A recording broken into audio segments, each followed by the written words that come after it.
नमस्कार, दिन भर की बड़ी खबरों में आपका स्वागत है। मैं हूं आपके साथ आदित्य कुमार।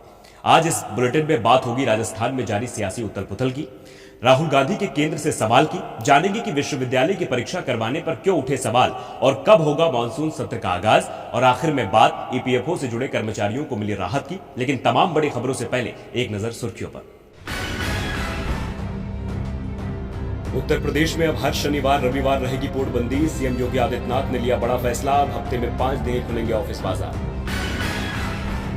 मध्य प्रदेश में कांग्रेस में टूट खत्म नहीं हुई, अब सीएम शिवराज की मौजूदगी में कांग्रेस विधायक प्रद्युम्न सिंह लोधी हुए भाजपा में शामिल। लोधी ने छोड़ी विधानसभा की सदस्यता। हरियाणा के सीएम मनोहर लाल खट्टर का ऐलान, लड़कियों को ग्रेजुएशन की डिग्री पूरी करने के बाद दिया जाएगा पासपोर्ट, कॉलेज में ही की जाएगी इसकी पूरी प्रक्रिया।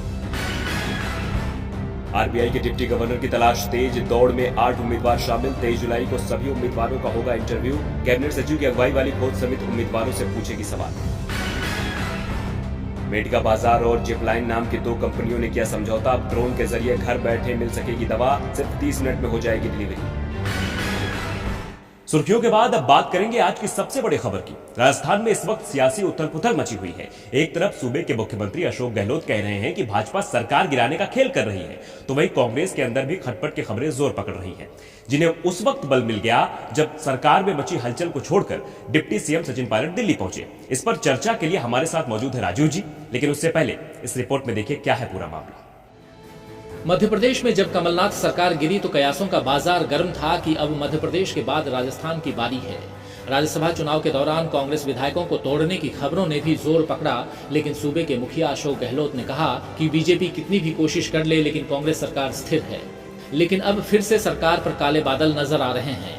ऐसे में गहलोत जहां जयपुर में अपनी सरकार बचाने में लगे हुए हैं, तो वहीं डिप्टी सीएम सचिन पायलट दिल्ली प्रवास पर हैं। मुश्किल घड़ी में डिप्टी सीएम का जयपुर में न होना कई सवाल खड़े कर रहा है। आपको बता दें कि शनिवार को जब सीएम अशोक गहलोत कैबिनेट की मीटिंग कर रहे थे, तो डिप्टी सीएम होने के बावजूद सचिन पायलट इस मीटिंग में शामिल नहीं हुए। इस वक्त वो दिल्ली में थे। यही नहीं, रिपोर्ट के मुताबिक राजस्थान के लगभग 10 विधायक भी दिल्ली में हैं। ये विधायक कांग्रेस आलाकमान से मुलाकात कर अपनी परेशानी पार्टी अध्यक्ष को बताना चाहते हैं। हालांकि पार्टी नेताओं ने इस बात से इनकार किया है कि ये विधायक सचिन पायलट के समर्थन में राजस्थान से बाहर आए हुए हैं। आपको बता दें कि 2018 में राजस्थान में कांग्रेस की जीत के बाद सचिन पायलट उप मुख्यमंत्री तो बन गए, लेकिन राज्य में 2 शीर्ष नेतृत्व के बीच टकराव की खबरें अक्सर आती रहती हैं। साथ ही विपक्षी पार्टी बीजेपी पर सरकार गिराने के आरोप लगते रहते हैं। लेकिन विधानसभा की मौजूदा स्थिति की बात करें तो कुल सीटें 200, बहुमत के लिए 101, बीजेपी के 72 विधायक हैं। आरएलपी के 3 विधायक बीजेपी को समर्थन दे रहे हैं। इस तरह बीजेपी खेमे में 75 विधायक हैं। कांग्रेस के खुद के 107 विधायक हैं। निर्दलीय और अन्य छोटी पार्टियों के समर्थन से उसके पास 120 विधायक हैं। यानी बहुमत के लिए 101 सीट ही काफी है, और कांग्रेस के पास खुद ही सामान्य बहुमत से ज्यादा सीटें हैं। बीजेपी और कांग्रेस खेमे की तुलना करें तो उनमें 45 विधायकों का अंतर है। 45 विधायकों का फासला पाटना लगभग नामुमकिन सा है, लेकिन अगर पायलट की नाराजगी सामने आती है तो ये समीकरण बदल भी सकते हैं। तो चलिए अब रुक करते हैं राजीव जी का। तो राजीव जी, आपका स्वागत है। धन्यवाद आदित्य।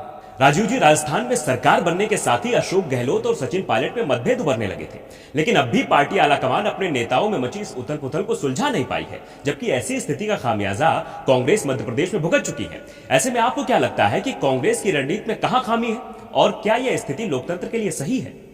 देखिए आदित्य, एक पुरानी कहावत है कि बिना आग के धुआं नहीं उठता है। राजस्थान के सियासी माहौल में इस वक्त जो धुआं छाया हुआ है, उसकी आग कहां लगी है, अब सब इसी बात की चर्चा कर रहे हैं। राजस्थान में जब से अशोक गहलोत मुख्यमंत्री बने हैं और सचिन पायलट को उप मुख्यमंत्री यानी कि डिप्टी सीएम बनाया गया, तब से दोनों के बीच अपना अपना दमखम दिखाने की होड़ लगी हुई है। और इधर हम देख रहे हैं कि राजस्थान, मध्य प्रदेश और छत्तीसगढ़, हिंदी पट्टी के इन तीनों राज्यों को जब भाजपा के हाथ से कांग्रेस ने छीना था, तब से भाजपा में इस बात की बेचैनी थी कि कैसे अपनी सत्ता वापस ले। भाजपा शुरू से इसकी कोशिश करती रही कि किसी तरह विधायकों को तोड़कर अपने पाले में वो करे। इसके लिए उसने कमजोर कड़ियों की तलाश शुरू की। मध्य प्रदेश में निर्दलियों और दूसरे दलों के समर्थन से सरकार बनी हुई थी, और उस पर ज्योतिरादित्य सिंधिया की महत्वाकांक्षाएं जो हैं वो कमलनाथ सरकार के आड़े आई, तो भाजपा ने उन्हें तोड़ने का खेल रचा और बाजी मार ली। अब मध्य प्रदेश में भाजपा की सरकार है। इधर राजस्थान में भी यही खेल हम देख रहे हैं कि वो खेलने की कोशिश की गई है और ये जाहिर है कि सचिन पायलट भी चुनाव जीतने के बाद मुख्यमंत्री पद के दावेदारों में सबसे आगे थे, लेकिन युवा नेतृत्व की जगह आलाकमान ने अनुभव को तरजीह दी और अशोक गहलोत मुख्यमंत्री बने और दूसरी तरफ सचिन पायलट को उप मुख्यमंत्री यानी कि डिप्टी सीएम बनाया गया। लेकिन उनके समर्थक यानी कि सचिन पायलट के समर्थक उनके लिए ज्यादा की डिमांड करते हुए दिख रहे हैं और इधर हम देख रहे हैं कि भाजपा इसी बात का फायदा शायद उठाना चाहती है। बीते दिनों हमने ये भी देखा है कि राज्यसभा चुनाव के वक्त जोड़ तोड़ के आरोप भाजपा पर लगे और कांग्रेस के विधायकों को राज्यसभा चुनाव के पहले कई दिन तक रिसोर्ट में ठहराया गया। उस वक्त कांग्रेस अपने विधायकों को बचा ले गई, लेकिन अब फिर से पार्टी में टूट की आशंका दिख रही है। शनिवार को मुख्यमंत्री यानी कि अशोक गहलोत ने अपने विधायकों को समर्थन पत्र लिखने के लिए कहा है, जबकि उप मुख्यमंत्री सचिन पायलट अपने समर्थकों के साथ इस वक्त दिल्ली पहुंचे हुए हैं। इससे पहले कांग्रेस सरकार को अस्थिर करने के प्रयासों के तहत विधायकों को प्रलोभन दिए जाने के मामले में भ्रष्टाचार निरोधक ब्यूरो ने 3 निर्दलीय विधायकों के खिलाफ जयपुर में प्राथमिकी दर्ज की है। साथ ही विशेष कार्यबल भी शुक्रवार को ही इस बारे में एक मामला दर्ज कर चुका है और आरोप है कि इन विधायकों ने राज्य सरकार को गिराने के लिए भाजपा की तरफ से कुछ और विधायकों को रुपए की पेशकश की है। अब ये आरोप सच साबित होते हैं या गलत, ये तो जांच के बाद पता चलेगा आदित्य, लेकिन सियासी गलियारों में उठे धुएं के पीछे इसी बात को जिम्मेदार माना जा रहा है। अब ये देखना है आदित्य कि मध्य प्रदेश गंवा चुकी कांग्रेस राजस्थान किस तरह बचाएगी और देखना यह भी है कि इन दांव पेचों से लोकतंत्र की रक्षा की जिम्मेदारी आखिर कौन लेगा। बहुत बहुत धन्यवाद राजू जी तमाम जानकारी के लिए। बढ़ते हैं अगली खबर की ओर। लद्दाख में भले ही पड़ोसी देश के जवान अब पीछे हट रहे हो, सरकार हालात सामान्य होने का दावा कर रही हो, लेकिन विपक्ष के तेवर अब भी तल्ख हैं। जी हां, कांग्रेस के पूर्व अध्यक्ष राहुल गांधी ने एक बार फिर लद्दाख मामले पर केंद्र की मोदी सरकार को आड़े हाथों लिया है। तो क्या कुछ कहा राहुल गांधी ने, ये रिपोर्ट देखिए। देश के मौजूदा स्वास्थ्य हालात की बात हो या आर्थिक स्थिति का मुद्दा हो, विपक्ष के शब्द बाढ़ केंद्र सरकार पर जमकर चलते हैं। लेकिन अब काफी वक्त से इन मुद्दों के साथ ही लद्दाख का मामला भी काफी गरमाया हुआ है, जिसे लेकर विपक्ष ने सरकार खिलाफ मोर्चा खोला हुआ है। इसी कड़ी में कांग्रेस के पूर्व अध्यक्ष राहुल गांधी ने लद्दाख मसले पर मोदी सरकार को एक बार फिर घेरा है। राहुल गांधी ने ट्वीट करते हुए मोदी सरकार से सवाल किया कि क्या ऐसा हुआ कि प्रधानमंत्री नरेंद्र मोदी के रहते भारत माता की पवित्र जमीन को चीन ने छीन लिया। राहुल गांधी ने जो रिपोर्ट साझा की है उसमें एक सुरक्षा विशेषज्ञ का दावा है कि केंद्र सरकार लद्दाख के मुद्दे पर पड़ोसी देश के साथ तनाव को लेकर मीडिया को गुमराह कर रही है। लद्दाख में स्थिति भारत के लिए नुकसानदेह साबित होगी। इसी रिपोर्ट को ट्वीट करते हुए राहुल गांधी ने मोदी सरकार को घेरा है। आपको बता दें कि लद्दाख में पड़ोसी देश के साथ बड़ी तल्खियों के बाद से राहुल गांधी लगातार मोदी सरकार की नीति को लेकर सवाल खड़े कर रहे हैं। इस मसले पर राहुल गांधी कहते हैं कि प्रधानमंत्री मोदी पड़ोसी देश के दावे के साथ खड़े हैं, लेकिन वो हमारे जवानों के साथ खड़े नजर नहीं आते। इससे पहले भी राहुल कई बार लद्दाख मामले पर मोदी सरकार को घेर चुके हैं। ऐसे में अब राहुल गांधी के इस नए सवाल पर सत्ता पक्ष कोई जवाब देता है या नहीं, ये देखना होगा। अब राहुल गांधी जहां लद्दाख मुद्दे को लेकर केंद्र सरकार की परेशानी बढ़ा रहे हैं, तो वहीं परेशानी तो बिहार में एलजेपी की भी बढ़ सकती है। जी हां, यहां चुनाव से पहले ही एनडीए गठबंधन में राड़ छिड़ती नजर आ रही है। अब तक लोक जनशक्ति पार्टी के तेवर तल्ख नजर आ रहे थे। एलजेपी प्रमुख बार बार नीतीश कुमार को आंख दिखा रहे थे, तो अब चिराग पासवान के तेवर पर बीजेपी एमएलसी ने बड़ा बयान दिया है, जिससे एनडीए में दरार पड़ती नजर आ रही है। भारतीय जनता पार्टी बिहार में विधानसभा चुनाव नीतीश कुमार की अगुवाई में लड़ने की बात पहले ही साफ कर चुकी है, लेकिन जैसे जैसे चुनाव नजदीक आ रहा है वैसे वैसे सत्ताधारी एनडीए गठबंधन की गांठें खुलने लगी हैं। अब तक एलजेपी प्रमुख चिराग पासवान नीतीश कुमार को आंख दिखा रहे थे और अब बीजेपी एमएलसी संजय पासवान ने बड़ा बयान दिया है, जो लोक जनशक्ति पार्टी के लिए परेशानी खड़ी करने वाला है। संजय पासवान ने कहा है कि बिहार में सरकार बनाने के लिए जेडीयू और बीजेपी को किसी और की जरूरत नहीं है। उन्होंने कहा कि साल 2010 में बीजेपी और जेडीयू मिलकर 2/3 बहुमत से सरकार बना चुकी है। दरअसल संजय पासवान का ये बयान एलजेपी अध्यक्ष चिराग पासवान के उस बयान के बाद आया है, जिसमें उन्होंने कहा था कि मौजूदा स्वास्थ्य मुसीबत में चुनाव नहीं कराया जाना चाहिए। इसके अलावा चिराग जेडीयू के खिलाफ भी बयान दे चुके थे। उन्होंने कहा था कि उनका गठबंधन बीजेपी से है, जेडीयू से नहीं। संजय पासवान ने कहा, जो लोग इस तरह की टिप्पणी कर रहे हैं, चाहे वो हमारे सहयोगी हों या विपक्षी, वो लोकतंत्र में विश्वास नहीं करते। चुनाव करवाए जाएं या नहीं, इसका फैसला लेने में चुनाव आयोग सक्षम है। संजय पासवान यही नहीं रुके, उन्होंने केंद्र सरकार में मंत्री और चिराग पासवान के पिता रामविलास पासवान को भी आड़े हाथों लिया और कहा कि ऐसा लगता है कि हालिया बयान सत्ता में बने रहने के लिए रामविलास पासवान की रणनीति और दांव पेंच का हिस्सा है। आपको बता दें कि एक तरफ चिराग जेडीयू की तरफ तल्ख हो रहे हैं, तो वहीं आरजेडी चिराग को लेकर नरम नजर आ रही है।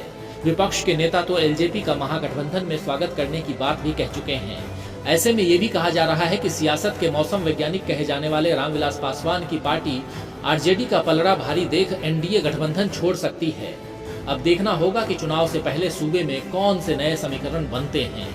अब बिहार में एलजेपी की मुश्किलें बढ़ेंगी या कम होंगी और एलजेपी क्या कदम उठाएगी ये तो आने वाला वक्त बताएगा। लेकिन एक कदम हाल ही में विश्वविद्यालयों की परीक्षा करवाने को लेकर यूजीसी और गृह मंत्रालय ने उठाया था, जिस पर सवाल उठाते हुए कई राज्य सरकारों ने परीक्षा न करवाने की मांग की है। साथ ही प्रधानमंत्री नरेंद्र मोदी से मामले में हस्तक्षेप करने का आग्रह किया गया है। एक रिपोर्ट देखिए। देश में पहले ही स्वास्थ्य मुसीबत ने लोगों की चिंता बढ़ाई हुई है। छात्र भी पढ़ाई न कर पाने से परेशान हैं, तो वही विश्वविद्यालय की परीक्षा को लेकर भी तस्वीर साफ होती नजर नहीं आ रही है। दरअसल विश्वविद्यालय अनुदान आयोग और गृह मंत्रालय के दिशा निर्देशों से असहमति जताते हुए कई राज्य परीक्षा नहीं कराने की बात कर रहे हैं। दिल्ली, पंजाब और बंगाल के मुख्यमंत्रियों ने प्रधानमंत्री को अलग अलग पत्र लिखकर इस मामले में हस्तक्षेप का आग्रह किया है। दिल्ली के मुख्यमंत्री अरविंद केजरीवाल ने प्रधानमंत्री नरेंद्र मोदी को पत्र लिखकर अनुरोध किया कि दिल्ली विश्वविद्यालय समेत अन्य केंद्रीय विश्वविद्यालयों के आखिरी सेमेस्टर की परीक्षाएं रद्द की जाएं। उन्होंने पत्र में लिखा है कि आईआईटी और नेशनल लॉ यूनिवर्सिटी में भी आखिरी सेमेस्टर के छात्रों को आंतरिक मूल्यांकन के आधार पर डिग्री दी जा रही है, तो अन्य के लिए भी यह नियम लागू क्यों नहीं हो सकता है। इसमें स्नातक और स्नातकोत्तर की आखिरी वर्ष की परीक्षा भी शामिल है। वहीं पंजाब के मुख्यमंत्री कैप्टन अमरिंदर ने पीएम को इस मुद्दे पर दूसरा पत्र लिखा है। उनका कहना है कि स्वास्थ्य मुसीबत के बढ़ते केसों को देखते हुए परीक्षा कराना संभव नहीं है। ऑनलाइन परीक्षा भी नहीं कराई जा सकती क्योंकि बहुत से विद्यार्थियों के पास ना तो लैपटॉप, कंप्यूटर की सुविधा है और ना ही इंटरनेट की।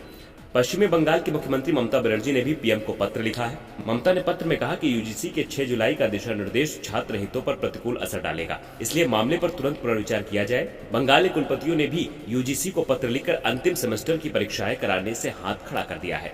दूसरी तरफ बिहार, मध्य प्रदेश और उत्तर प्रदेश में परीक्षा की तैयारी की जा रही है, लेकिन देखना होगा कि कई राज्यों से उठी मांग पर केंद्र सरकार क्या जवाब देती है। वाकई स्वास्थ्य मुसीबत के बीच परीक्षाएं करवाना परेशानी को बढ़ा सकता है। अब सरकार राज्यों की मांग पर क्या फैसला लेती है, इसका सभी को इंतजार है। वहीं इस वक्त इंतजार तो मानसून सत्र का भी हो रहा है, जिसे लेकर अब संसदीय कार्य मंत्री प्रहलाद जोशी ने बड़ा बयान दिया है। तो संसद के मानसून सत्र को शुरू करने की क्या है तैयारी, इस रिपोर्ट के जरिए देखिए। जब देश में स्वास्थ्य मुसीबत ने दस्तक दी तो मार्च में संसद के बजट सत्र के दूसरे चरण को बीच में ही स्थगित कर दिया गया था, क्योंकि पूरे देश में पूर्णबंदी लागू कर दी गई थी। लेकिन अब देश में अनलॉक मोड का दूसरा चरण शुरू हो चुका है, लिहाजा हर क्षेत्र में काम को तेजी दी जाने लगी है। इसी कड़ी में अब संसद के मानसून सत्र के आगाज की सुगबुगाहट तेज हो रही है। भले ही स्वास्थ्य मुसीबत का प्रभाव संसद के मानसून सत्र पर भी पड़ा है, लेकिन सरकार की तरफ से पूरी तैयारी की जा रही है कि सत्र का आयोजन सफलतापूर्वक किया जाए। माना जा रहा है कि संसद का मानसून सत्र जल्द ही आयोजित किया जाएगा। संसदीय कार्य मंत्री प्रहलाद जोशी ने कहा है कि संसद का मानसून सत्र निश्चित रूप से आयोजित किया जाएगा। सरकार सभी औपचारिकताएं करेगी और सभी सावधानी बरतेगी। संसद के दोनों सदनों के महासचिवों को शनिवार को आगामी मानसून सत्र के लिए जरूरी इंतजाम करने को कहा गया है, जिसमें सदस्य शारीरिक दूरी के नियमों का पालन करते हुए प्रत्यक्ष रूप से भाग ले सकते हैं। सूत्रों ने बताया कि लोकसभा और राज्यसभा के शीर्ष अधिकारियों को सूचित कर दिया गया है कि दोनों सदनों की बैठक उनके संबंधित चैम्बरों में ही संचालित होने की संभावना है। लोकसभा अध्यक्ष ओम बिरला और राज्यसभा के सभापति एम वेंकैया नायडू ने स्वास्थ्य मुसीबत के मद्देनजर सत्र आयोजित करने के संबंध में विचार विमर्श किया। सूत्रों ने बताया कि इस तरह के विकल्पों पर भी विचार किया जा रहा है कि दोनों सदनों की बैठक एक साथ चल सके, अलग अलग दिन नहीं, जैसा कि पहले दावा किया जा रहा था। सूत्रों के अनुसार संसद के बैठने की व्यवस्था संसद परिसर में विभिन्न स्थानों पर की जाएगी। ऐसे में देखना होगा कि कब तक मानसून सत्र का आगाज होता है और इसमें क्या कुछ खास देखने को मिलता है। और बुलेटिन में आखिर में बात ईपीएफओ से जुड़े कर्मचारियों को मिली राहत की। स्वास्थ्य मुसीबत की वजह से देश का हर एक सेक्टर प्रभावित हुआ है, इससे ईपीएफओ भी अछूता नहीं है। देश भर में ईपीएफओ से जुड़े हजारों मामले लंबित हैं। अब सरकार इससे जुड़े कर्मचारियों को राहत देने पर विचार कर रही है। दरअसल सरकार ईपीएफओ से जुड़े मामलों की ऑनलाइन सुनवाई करवाने का विचार कर रही है। एक रिपोर्ट देखिए। स्वास्थ्य मुसीबत का असर ईपीएफओ यानी कर्मचारी भविष्य निधि संगठन पर भी देखने को मिल रहा है। देश में ईपीएफओ से जुड़े हजारों मामले लंबित हैं। इन लंबित मामलों की नियमित सुनवाई के लिए सरकार मामलों की ऑनलाइन सुनवाई कराने पर विचार कर रही है। इसके लिए ई कोड भी लगाए जाएंगे। हरियाणा के करनाल में ई प्रोसेसिंग के लिए पायलट प्रोजेक्ट की शुरुआत कर दी गई है। अगर श्रम मंत्रालय से जल्द मंजूरी मिल गई तो अनलॉक के दौरान ही ईपीएफ के हजारों कर्मचारियों को इस सुविधा का लाभ मिल सकता है। कोर्ट में तारीख न मिलने या फिर अधिकारियों के पास समय की कमी होने की वजह से मामले अटक जाते हैं, उनकी सुनवाई नहीं हो पाती। लेकिन अधिकारियों का कहना है कि ई सुनवाई से काफी आसानी होगी और इससे ग्राहकों को भी फायदा मिलेगा। देश में साल 2010 के बाद से ईपीएफ के अभी तक 68,000 मामले लंबित हैं। हरियाणा के करनाल में टेस्टिंग चल रही है। उम्मीद जताई जा रही है कि टेस्टिंग के बाद जल्द ही इसे लागू कर दिया जाएगा।